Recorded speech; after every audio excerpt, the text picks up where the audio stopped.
Elemental! I didn't know what to do for this intro. Time has a funny way of looping back around on itself, huh? For the Season 2 finale of Film Torch with Me, I'm going to be reviewing the 2 latest releases from Pixar, which on one hand, sucks. In the time it's taken me to make 14 episodes, they have released 2 major motion pictures. That does not feel good. But whatever, let's finish what I started 2 years ago and review the 2 latest offerings from Pixar, starting off with... Elemental is a film about a world of sentient elements, focusing on 2 of these elementals in particular. Ember Lumen, a fire elemental, and Wade Ripple, a water elemental, and the romantic connection between the 2. The former feels indebted to her parents, especially her dad, for building a business out of nothing, giving her a good childhood and a role, but throughout the film becomes conflicted on if taking over the shop is something she even wants in the first place. The latter gets his backstory through small dialogue exchanges, but it basically waters down to some good old-fashioned daddy issues. The film was directed by Peter Son in his first ever directing role of a feature-length film. I think.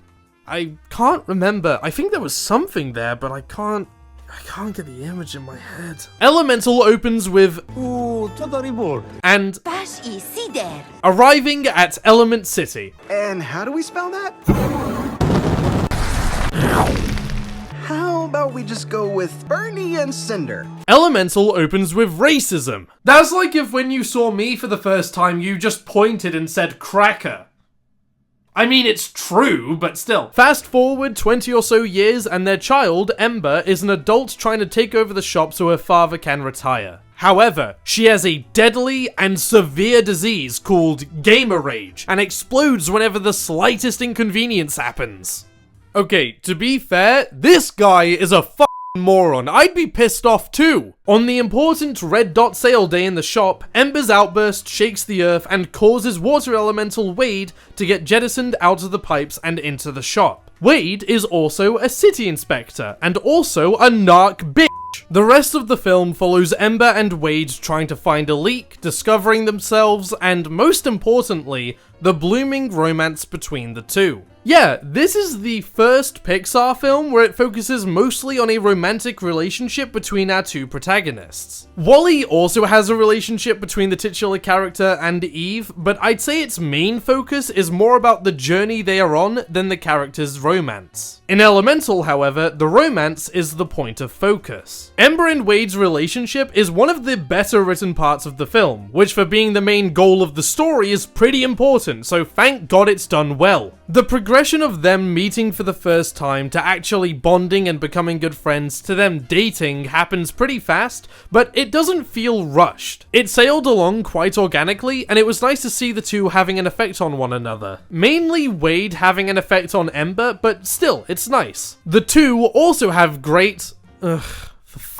sake, chemistry. You watch as they develop their first inside joke, as they have fun, as they discover what they find interesting in the other. And as cliche as it is, the "we changed each other's chemistry" line is both a sweet admission of Wade's feelings for Ember and a great show of their development up to that point, while also being a cheesy pun based off the fact that they are elements. I don't think this is the best romance plot in the world or anything, but it does a lot better than most others where the driving factor for the romance is you have different genitalia to me and we both got buckets of chicken. Wanna do it? Good romance, but that's all I really have to say about it. There is an element, no, in this film that I think is done even better, and that's the generational trauma.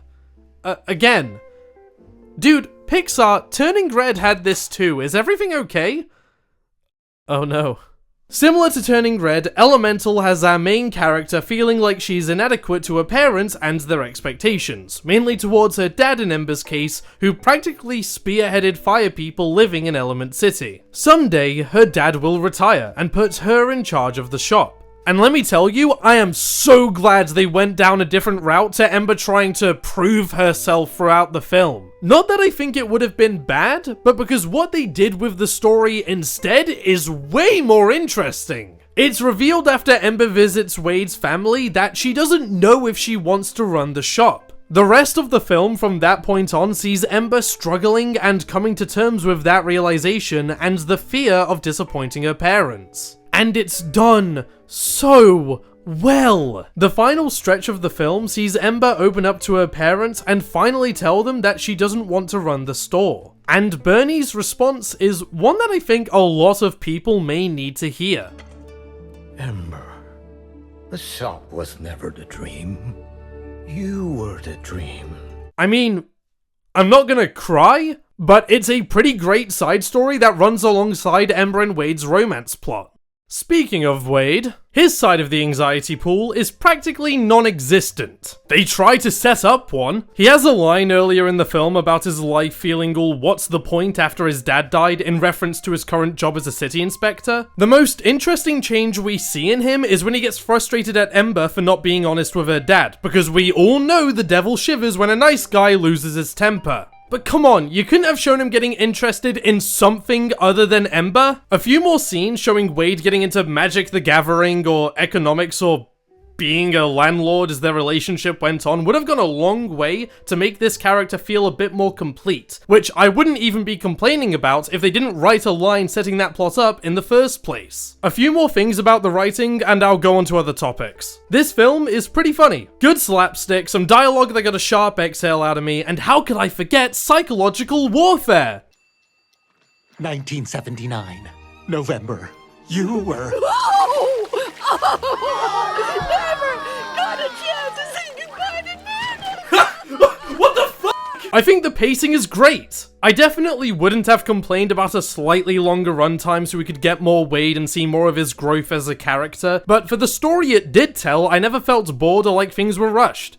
That much. Finally, this scene where Claude is basically flirting with someone twice his age, and then that someone says she won't date him because elements don't mix.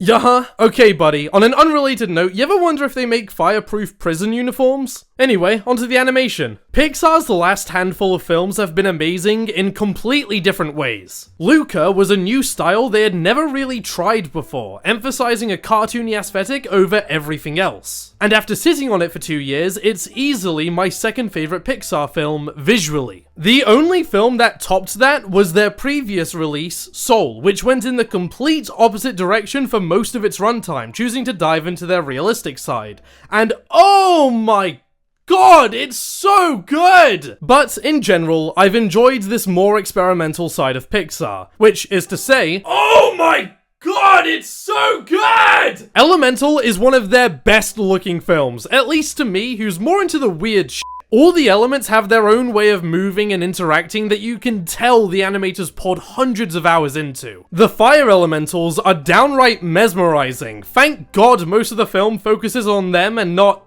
Earth or something. When they sneeze, they quickly flicker out before reforming again. When they get mad, their flames grow and get a purple tint. When they get sad, their flame literally fades. Water elementals also have a bunch of cool and epic and cool little visual flares too. The tufts of Wade's hair are waves rolling over itself for the entire film. When he and Ember are driving down the street, his face ripples from the speed. They all have bubbles floating around inside their bodies, it's great! Air people are cool, they're clouds and they can poof out of existence for a quick second and they're animated really well. Earth people are boring.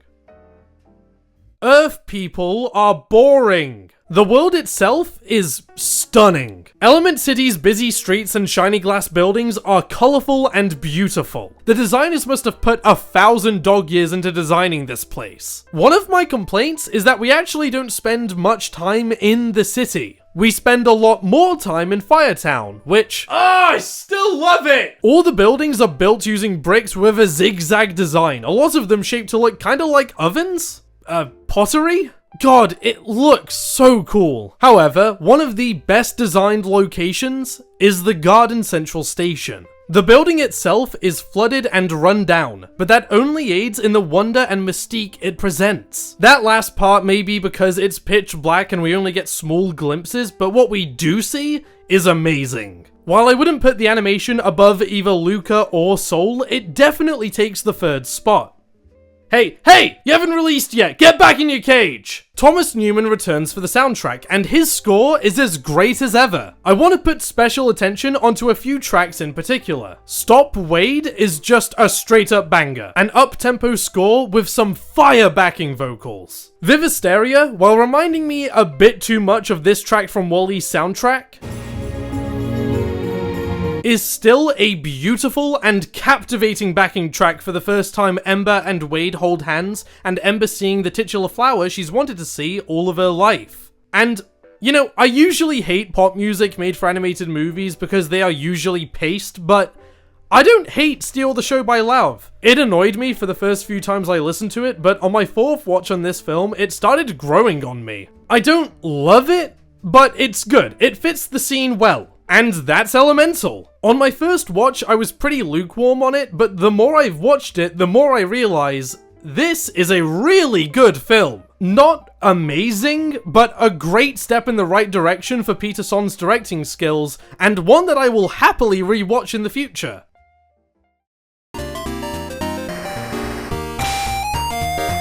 When Inside Out 2 was announced, my eyes rolled so far into the back of my head that I saw the memory of the good dinosaur withering away in the back. Oh, right, that was his first film! It's not that I didn't like Inside Out, it was more of a reaction to the news that Pixar was going to lean more heavily on sequels and spin-offs. That news came from Pete Docter.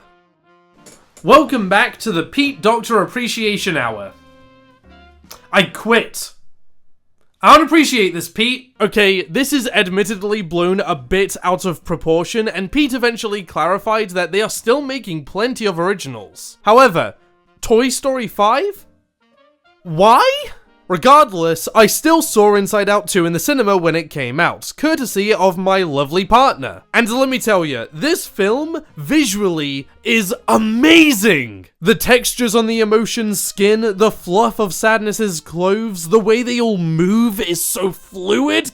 The animation is great, not like that's a big surprise. There's one scene in particular that me and my friends have pointed out specifically for its great animation though, and if you've watched the film, then don't lie. You know, it's this scene with Anxiety. This tornado of orange which glows a bright light as Anxiety moves so fast that it creates brief after images. Oh, it's so good! Yes! Yes! Yes! Yes! Yes! On the flip side of the animation is the real world, which, yeah, it looks great. Can we just all collectively, as a species, agree that soul releasing means that any Pixar film from this point on that includes humans is going to look amazing? Not that I'm trying to dodge talking about it in the future, it's just, it's great. You know it's great. The way the characters move, the way they talk, their expressions, it's all great. The artists did some amazing work. And I can't wait to see what other amazing work they'll do for Pixar in the future. Voice acting! We all love voice acting, don't we? Yeah! Let's talk about that. Not only is it great, I think it matches Inside Out 1 in quality, though there is something here worth mentioning. All the voice actors for our returning emotions are back, save for two. Mindy Kaling, who voiced Disgust, and Bill Hader, who voiced Fear, who are now voiced by Lisa LaPera and Tony Hale respectively. I think they do a really good job, though in Fear's case, I think that Bill Hader had a bit more energy, which for Fear is kind of important. But he still does a really good job. Love you, Tony Hale. Mwah. Now, about that story. Riley is now a teenager, the most fun part of anyone's life. Riley and her friends, Bree and Grace, are going off to hockey camp for 3 days. But a wrench is thrown into their fun when the news comes out that her best friends won't be on the same team as her next year, as they've been assigned to different high schools. It just so happens that as she learns this news, 4 new emotions reveal themselves. Envy, embarrassment, ennui, and most importantly, anxiety. Scientific fact. Children cannot feel anxiety until they hit puberty. Try giving them responsibilities and a job, they won't even flinch. Riley picks hockey team leader Val over her friends due to anxiety, who promptly shoots her sense of self to the back of the mind and bottles up the emotions from the first film, sending them away. They escape prison, follow the lean stream, Sorry, I was contractually obligated to say that. They destroy Pixar's animation basement, fly through a mind storm, nice wordplay, and make it back to headquarters to take on Anxiety, who at this point has failed in her plan and has sent Riley into a full-on anxiety attack. After some heartwarming words and a change of heart, Riley manages to develop a new sense of self and calm down, ending the film. While I definitely simplified that plot in the rundown, I do have a lot to say about Inside Out 2's story, and I want to start with the out-of-mind plot, as I'm going to call it. In my original Pixar video, I talked a bit about how Disney's animation side has slowly but surely been talking more about puberty, and how I hoped they would talk more about it in the future, so the audience that needs to hear that kind of stuff does so in a way that doesn't make them fear it. And Inside Out 2 sure does. Yeah, starting off with the negatives, this is easily the most meaningless plot point in the film. There's this one scene next to where the new emotions are introduced where Riley hits puberty in the middle of the night and some jelly beans rush the window and start tearing shit apart and reconstructing the room. And when Riley wakes up, the console isn't working right and she just overreacts to everything. Okay, nothing past this point has anything to do with puberty. Getting puberty didn't make me backstab my friends and become a lesbian for the captain of my hockey team. Puberty made me hate my body and become a lesbian for the captain of my badminton team instead. A completely different and the only correct experience of puberty. What do you mean you didn't go through that? Okay, but in all seriousness, this is just really untapped potential for a film that is all about the emotion someone is feeling. Because after that point, it's just focusing on anxiety, but I would have loved to see this broken console play more of a role instead of immediately being fixed when it needs to be. They resembled that well in this scene, why can't they do that during the rest of the film? With that said, I do like Riley's progression in her story and how her thought process is due to the newfound anxiety that she's been feeling. Moving to a new school is one thing, but moving without your friends is another feeling entirely. One that I felt both as a young kid and a late teenager, so it was a nice angle to see, and one that many young people might relate to. I also liked Anxiety as a character. Her motives were kind of interesting, at least in the way of how Anxiety represents Riley's, well, anxiety. And on the topic of the emotion story, I love the journey they go on, and all the puns that go with it. Long-term memory obviously makes a return from IO1 being the bulk of what we see in Riley's mind, but Imagination Land was used in a really cool way. Not only are parts of Imagination Land different now that Riley has grown up, but Anxiety's influence on her imagination changes how it's used. Instead of Fort Pillowton, it's now Le Dungeon Pillowton, filled to the brim with now fired Pixar artists and pogging jelly beans, who are thinking up negative futures for Riley. I love this representation of anxious thoughts feeling like a cramped sweatshop of bad ideas making you think the worst of a situation. It's one of the biggest highlights of the film for me. And on another note, the artists outdid themselves in this scene.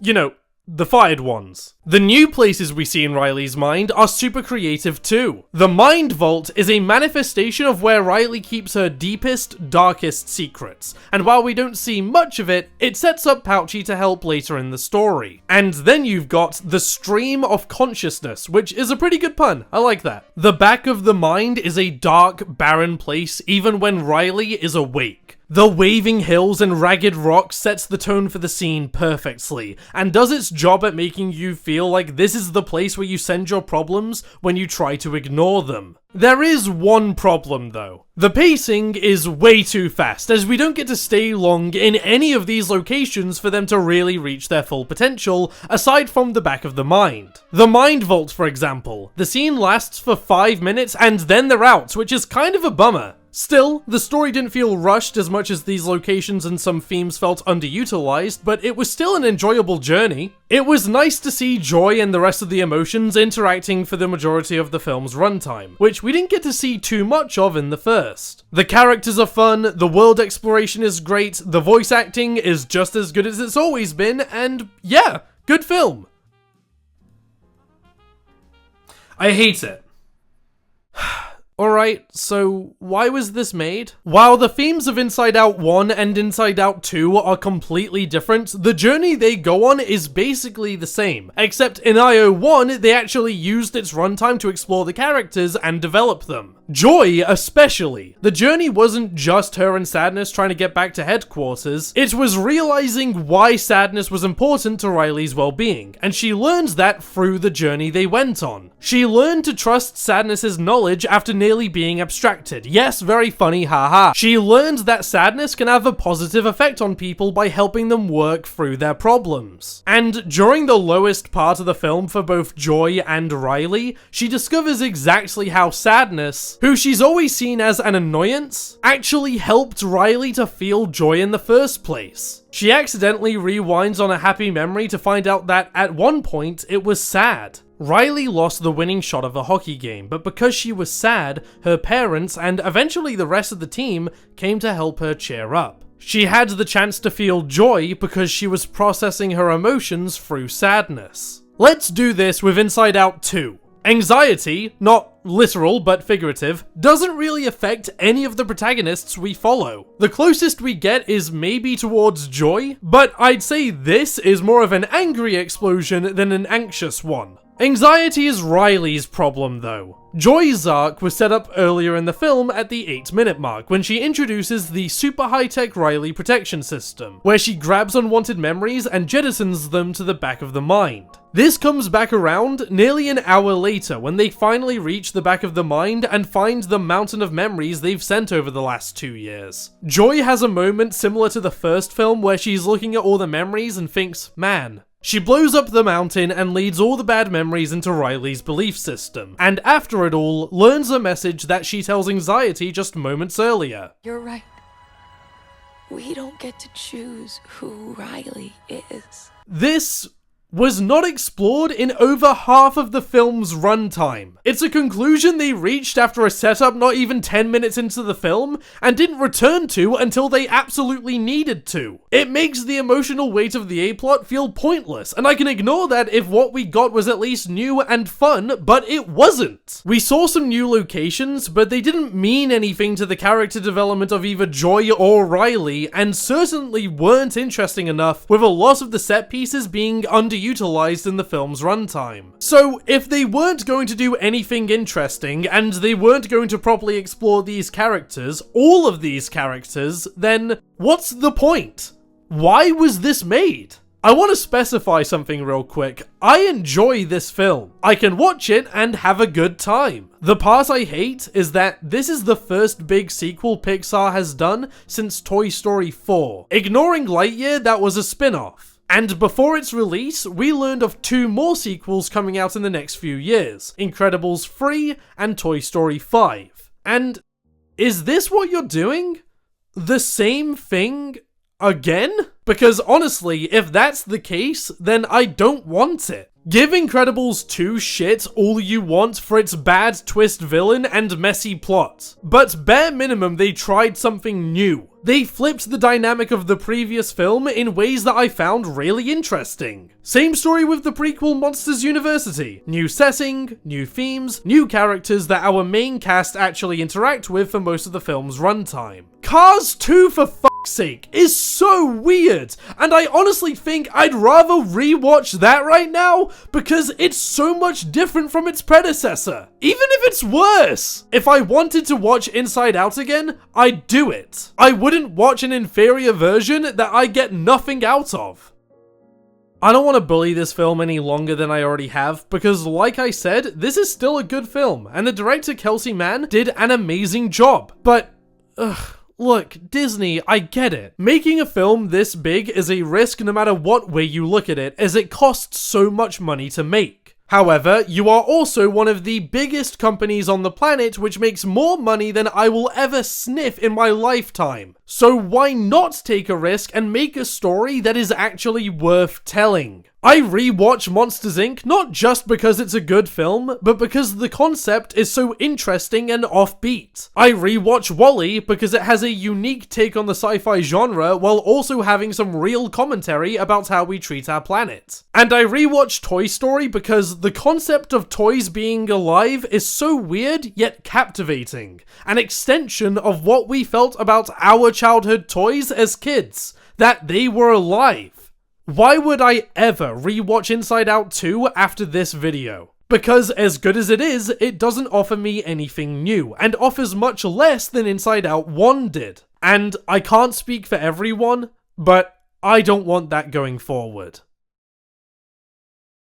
Let's quickly go back to my Pixar era timeline. In that video, I said that we are now in what I called the Resurgence era, as films like Soul, Luca, and Turning Red were all amazing films that showed Pixar not going back to their roots, but instead making something amazing in entirely new ways. And I'm happy to say that I still feel that way today. I know I just spent a solid 4 minutes complaining about Inside Out 2, but again, I can't say it's a bad film because it's not. And Elemental is really good. So yeah, we are absolutely still in the Resurgence era, and the future is still looking bright. Elio has been in the public eye for a while now, but despite its delay, I still have high hopes for the story. It looks like a lot of fun, and again, you know I love sci-fi. And then we have Hoppers, announced back in August of this year.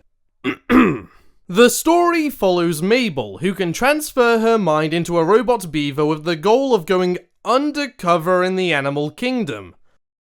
Now, I don't know who pitched this goofy shit to Pixar, and then which executive greenlit said goofy shit, but those two people should be given a raise, because this sounds fun. Stupid fun. And I will be there when it releases. Oh, and then you've got Incredibles 3 and Toy Story 5, I guess. You already know my thoughts on Toy Story 5, those thoughts being that it fucking shouldn't. But Incredibles 3 is interesting. I mean, I'm always down to chill with the family. I just hope that whatever villain we're fighting is interesting and fun and doesn't have a dog-ass twist. All this to say that I don't actually know how optimistic I am for Pixar's future. I'm glad we're still getting directors trying new, weird, and fun ideas, but at the same time, I don't know how long they can keep crunching the animation team before it starts to really show in the work. Because that's what happened with Inside Out 2, and it's apparently still happening with Elio. On top of that, Disney seems to be looking more and more towards AI automation in its future. I don't know how much of that is going to trickle down to our beloved studio, but I'm sure that Pete Docter will have some words to say about it. And that's it for this video, and this season of Film Torch with me as a whole. Sorry to end it on kind of a downer there, but we still have plenty to look forward to from Pixar. Not Toy Story 5. Elio and Hoppers, however, ooh, they look good. As do many other films and TV shows that I haven't watched yet. Admittedly, while making a show about films and TV shows, I have done a severe lack of watching films and TV shows. And I don't really have much to talk about anymore. Which is why when I return, I will have a bunch of new things to talk about, a bunch of new DVDs and Blu-rays to use as footage, and a hefty bill to the loan sharks I'll be borrowing money from to pay for it all.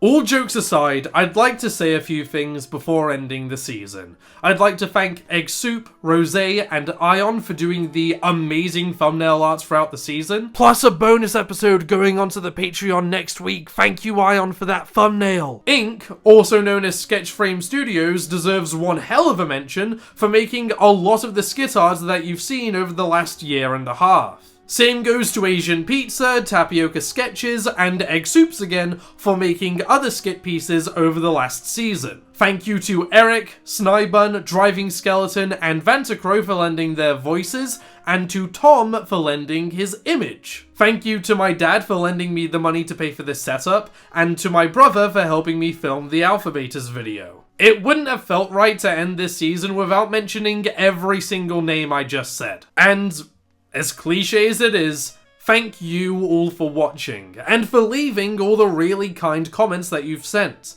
While this show still isn't succeeding the way I want it to, It is really reassuring to know that people actively like what I make, and it keeps me going. Thank you all for watching, and I'll see you all in the next season.